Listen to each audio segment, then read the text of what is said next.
আর এই মুহূর্তে নজর রাখতে হচ্ছে ব্যবসায়ীকে মারধরে থানায় হাজিরা নেতার। বরানগর থানায় তৃণমূল নেতা শঙ্কর রাউত তিনি হাজিরা দিলেন।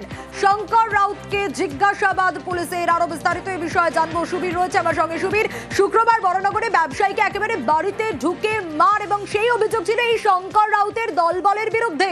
আজ তিনি থানায় গিয়ে হাজিরা দিলেন। কি কি জিজ্ঞাসাবাদ করা হলো, কি সূত্র মারফত জানতে পারছো? দেখো, এখনো পর্যন্ত কিন্তু শঙ্কর রাউতকে বরানগর থানা থেকে জিজ্ঞাসাবাদ করা হচ্ছে এবং তোমাকে জানিয়ে রাখি, এই যে ঘটনা অর্থাৎ সুদীপ্ত ঘোষ ব্যবসায়ী তিনি যে অভিযোগ করেছিলেন সেই জায়গা থেকে প্রায় 3 ঘন্টা হয়ে গেছে। এখনো পর্যন্ত জিজ্ঞাসাবাদ করা হচ্ছে। সুবীরের সঙ্গে আবারও যোগাযোগ করবো, তবে তার আগে আরো একবার জানাই যে ঘটনা ঘটেছিল শুক্রবার বরানগরে ব্যবসায়ীকে বাড়িতে ঢুকে মার শঙ্কর রাউতের দলবলের বিরুদ্ধেই ছিল মারধরের অভিযোগ এবং ঘটনায় এখনো গ্রেপ্তার 3 মূল অভিযুক্ত অধরা। অন্যদিকে ব্যবসায়ীকে মারধরের ঘটনায় হাজিরা দিলেন আজকে নেতা। বরানগর থানায় এখনো পর্যন্ত তাকে জিজ্ঞাসাবাদ করা হচ্ছে। শঙ্কর রাউত তার দলবলের বিরুদ্ধেই অভিযোগ ছিল। শঙ্কর রাউত ইতিমধ্যেই পুলিশের কাছে হাজিরা দিয়ে এবং তাকে জিজ্ঞাসাবাদ করা হচ্ছে। সুবীরের কাছে আবারও জানবো বাকিটা। সুবীর, যেমনটা বলছিলে, দেখো ইতিমধ্যেই বারাকপুর পুলিশ কমিশনারেটের যারা গোয়েন্দা আধিকারিক রয়েছেন তারা কিন্তু বরানগর থানায় এসছেন এবং সেই জায়গা থেকে কিন্তু প্রায় 3 ঘন্টা হয়ে গেল। শঙ্কর রাউত এখনো পর্যন্ত বরানগর থানায় রয়েছেন এবং সেই জায়গা থেকে তাকে জেরা করা হচ্ছে। সেই জায়গা থেকে কি কারণে এই ঘটনা অর্থাৎ সিসিটিভি ফুটেজ, সেই সিসিটিভি ফুটেজ খতিয়ে দেখে কিন্তু তাকে জিজ্ঞাসাবাদ করা হচ্ছে।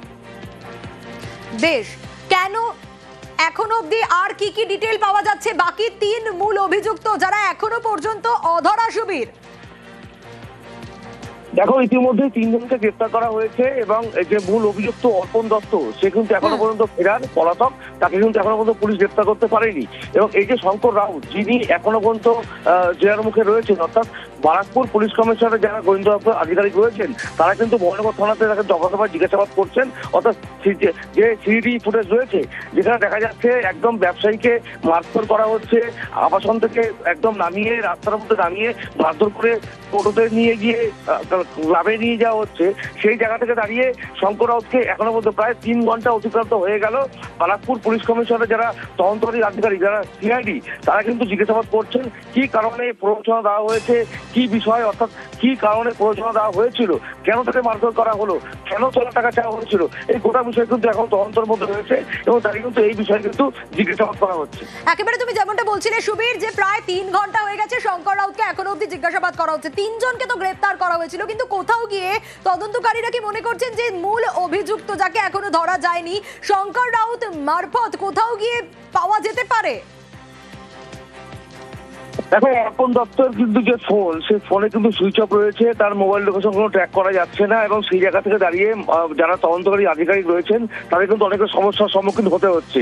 সেই জায়গা থেকে দাঁড়িয়ে অর্পণ দত্ত কোথায় আছে তারা এখনো পর্যন্ত খুঁজে বের করতে পারেননি এবং তাকে কিন্তু সেই জায়গা থেকে দাঁড়িয়ে এবং অর্থাৎ এই যে শঙ্কর রাউত যে প্ররোচনা দিয়েছিলেন এই গোটা ঘটনাটার এবং সিসিটিভি ফুটেজে পরিষ্কারভাবে বলা হচ্ছে, দেখা যাচ্ছে যে অর্পণ দত্ত বলছেন যে শঙ্কর রাউতকে একদম মোবাইলের মধ্যে যে দাদা ফোন ধরতে হবে সমস্ত কিছু, যে এই টোটাল বিষয়টা সেই গোটা বিষয়টা কিন্তু শঙ্কর রাউতের প্ররোচনাতে হয়েছে এবং এমনটাই অভিযোগ দায়ের করেছেন ব্যবসায়ী সুদীপ্ত ঘোষ। সেই জায়গা থেকে দাঁড়িয়ে এই যে তৃণমূল নেতা শঙ্কর রাউত তাকেই কিন্তু তলব করেছে বরানগর থানা পুলিশ এবং ইতিমধ্যেই প্রায় 3 ঘন্টা অতিক্রান্ত হয়ে গেল। বারাকপুর পুলিশ কমিশনের যারা গোয়েন্দা দপ্তর আধিকারিক রয়েছেন তারা কিন্তু শঙ্কর রাউতকে দফায় জিজ্ঞাসাবাদ করছেন এবং সিসিটিভি ফুটেজ, সেই ফুটেজ কিন্তু খতিয়ে দেখে যে অডিও, সেই অডিও কিন্তু সূত্র মারফত কিন্তু জিজ্ঞাসাবাদ করা হচ্ছে, এমনটা কিন্তু জানা যাচ্ছে সূত্র মারফত। বেশ সুবীর, এখনো পর্যন্ত 3 জনকে গ্রেপ্তার করা গেছে। শঙ্কর রাউত তিনি হাজিরা দিয়েছেন, তাকে প্রায় 3 ঘন্টা অতিক্রান্ত হয়ে গেছে, জিজ্ঞাসাবাদ করা হচ্ছে কেন, কি কারণে এই ধরনের ঘটনা ঘটলো যে অভিযোগ উঠে আসছে। তবে মূল অভিযুক্ত এখনো পর্যন্ত অধরা।